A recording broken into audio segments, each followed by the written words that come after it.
बिस्मिल्लाहिर्रहमानिर्रहीम, अस्सलाम वालेकुम। मैं मोहम्मद जियाद शेख सप्लाई चेन की एबीसीडी और एक अच्छी बात के एपिसोड 4 के साथ आपके सामने हाजिर हूँ। आज हम जो बात करेंगे सप्लाई चेन की 3 मजीद टर्मिनोलॉजीज़ के बारे में बात करेंगे। हम बात करेंगे बेस फोरकास्ट के बारे में, हम बात करेंगे फोरकास्ट बायस के बारे में और हम बात करेंगे बिल ऑफ डिस्ट्रीब्यूशन के बारे में। तो सबसे पहले हम पहली बात की तरफ, पहली टर्मिनोलॉजी की तरफ चलते हैं जो कि बेस फोरकास्ट है। बेस फोरकास्ट को बेसलाइन डिमांड या हॉरिजॉन्टल डिमांड भी कहते हैं। अब जैसा कि नाम से जाहिर हो रहा है, जब आप फोरकास्टिंग शुरू करने जा रहे होते हैं तो वहां आपको कोई ना कोई स्टार्टिंग पॉइंट चाहिए होता है। आपको कोई ऐसा पॉइंट चाहिए होता है जहां से आप स्टार्ट कर सकें, from where you can actually start the forecasting, some foundation.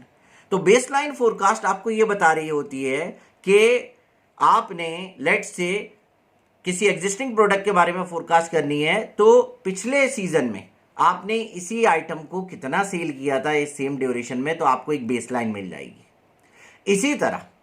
इसी तरह कोई जब आप नई प्रोडक्ट लेके आ रहे होते हैं तो आप क्या है उसके बारे में एक प्रोजेक्शन देते हैं कि ये कम से कम इतनी तो सेल होगी।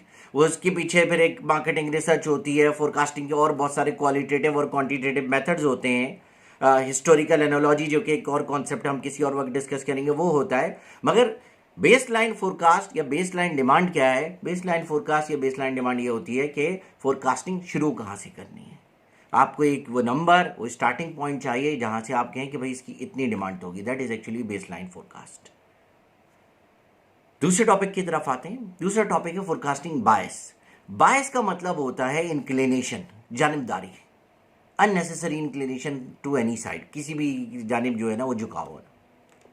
अब अगर हम बात करें सप्लाई चेन में फोरकास्टिंग बायस क्या होता है, तो फोरकास्टिंग बायस ये होता है कि फोरकास्टिंग बायस एक सिस्टमैटिक एरर है। एक सिस्टमैटिक एरर उस चीज को कहते हैं जो कि डेलिबरेटली, यानी आपने जानबूझ के अपनी कोई गलती कर रहे हैं जिसकी वजह से वो क्रिएट हो रहा है।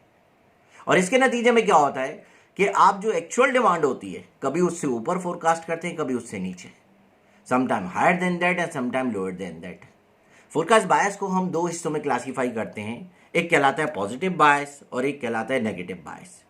पॉजिटिव बायस ये होता है कि आपकी डिमांड ज़्यादा है और आप फोरकास्टिंग कम कर रहे हैं, अंडर पिच कर रहे हैं, अपनी डिमांड को अंडर प्रोजेक्ट कर रहे हैं। और इसी तरह जो नेगेटिव बायस होता है, नेगेटिव बायस ये होता है कि आप अपनी फोरकास्ट को हायर पिच कर रहे होते हैं एक्चुअल डिमांड से, और आपकी उतनी एक्चुअल डिमांड नहीं होती, आप ओवर प्रोजेक्ट कर रहे होते हैं, आप ओवर पिच कर रहे होते हैं अपने नंबर को। So that is actually the difference between positive and negative bias. So bias क्या एक सिस्टमैटिक एरर है, एक ऐसा एरर है जो आपकी किसी गलती की वजह से क्रिएट हो रहा है, और जब तक आप उसको सही नहीं करेंगे, यानी एक्शंस नहीं लेंगे कि पॉजिटिव या नेगेटिव बायस खत्म हो, तब तक ये खुद ब खुद कभी भी खुद से सही नहीं हो सकता। Ideally the bias should be zero, कोई बायस नहीं होना चाहिए। बट क्यों? सिंपल सी चीज, अगर आप ओवर फोरकास्टिंग करेंगे तो सिंपल सी चीज़, उसके नतीजे में चीज़ भी ज़्यादा प्रोड्यूस होगी उसके अगेंस्ट प्रोडक्शन में, और फिर क्या होगा, वो इन्वेंट्री में आ जाके आपकी वर्किंग कैपिटल जो है जाके स्टक हो जाएगा।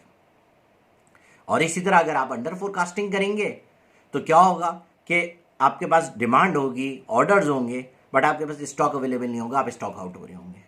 तो ideally the bias should be zero. अब आते हैं तीसरे कॉन्सेप्ट की तरफ। तीसरा कॉन्सेप्ट है bill of distribution. Bill of distribution ये शो कर रहा होता है कि ये जो स्टॉक या मटेरियल की जो सप्लाई है वेयर हाउसेस को, वो कहां से होगी। It actually shows the sources of supply to warehouses. Supply of what? Materials और स्टॉक। ये क्या बता रहा होता है? ये शो कर रहा होता है, एक चैनल शो कर रहा होता है कि इन्वेंट्री मैनेज किस तरह से होनी है, इशू कैसे होनी है, और रिप्लेनिश कैसे होनी है, यानी रिफिल कैसे होनी है। So bill of distribution is what, के ये बता रहा होता है कि किस वेयर हाउस को कहाँ से सप्लाई मिलेगी, कौन सी फैक्ट्री, कौन से मैन्युफैक्चरिंग वेयर हाउस या कौन से सप्लायर से इसको जो है मटेरियल या स्टॉक जो है वो सोर्स होगा। That is actually bill of distribution. साथ साथ इसमें ये चीज़ भी कैलकुलेट या मैनेज हो रही होती है कि इन्वेंट्री मैनेजमेंट का चैनल जो है वो आपने कैसे बनाया हुआ है, कहाँ से क्या चीज़ कैसे भेजनी है, और साथ में उसको रिफिल जो है जब ज़रूरत पड़े तो कैसे करना है। तो ये तो हो गए आज के 3 कॉन्सेप्ट्स जो हमने सप्लाई चेन की एबीसीडी में डिस्कस किए। अब आते हैं आज की अच्छी बात की तरफ। जब मैं आज की अच्छी बात की तरफ आऊँगा तो एक चीज़ ये है कि 17वें पारे में सूरह अंबिया की एक आयत है, वो है जो कि हज़रत इब्राहीम अलैहिस्सलाम को जब नमरूद ने आग में फेंक दिया उनके कलमा हक़ बुलंद करने पे, सही बात बोलने पे, तो उसने क्या है उनको आग में फेंकवा दिया। जब आग में फेंकवाया तो वो आग आपको पता है ठंडी हो गई, तो उस वक्त एक आयत जो है वो नाजिल हुई, वो थी या नारकूनी बरदम व सलामन, के आग ठंडी हो जा और सलामती वाली हो जा।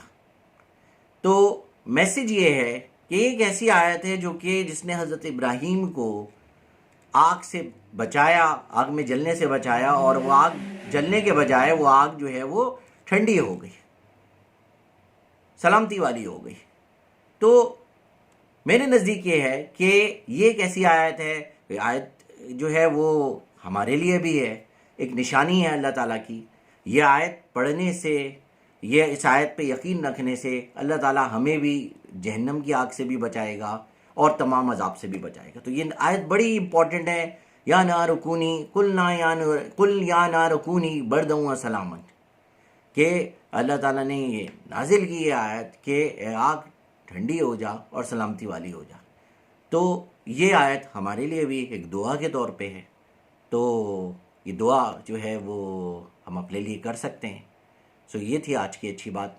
इंशाल्लाह कल फिर मुलाकात होगी सप्लाई चेन की ABCD की मज़ीद 3 टर्मिनोलॉजीज़ के साथ और एक और अच्छी बात के साथ। अल्लाह हाफिज़।